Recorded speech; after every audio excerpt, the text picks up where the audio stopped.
এখানে পাটোয়ারি ফিলিং স্টেশনের সামনে রাস্তা অবরোধের ঘটনার কথা শুনে এখানে এসেছি। এসে যেটি জানতে পারলাম যে তাদের মেশিনটি নষ্ট হয়েছিল গত 6 তারিখে এবং গত রাতে সেটি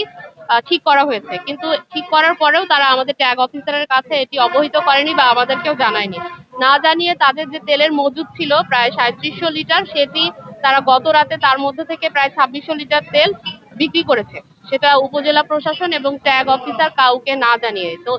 বর্তমানে আমাদের সরকার কর্তৃক একটি নির্দেশনা রয়েছে যে ট্যাগ অফিসারের উপস্থিতিতেই কিন্তু তেল বিতরণ হবে এবং মনিটরিং হবে। তো সেক্ষেত্রে আমরা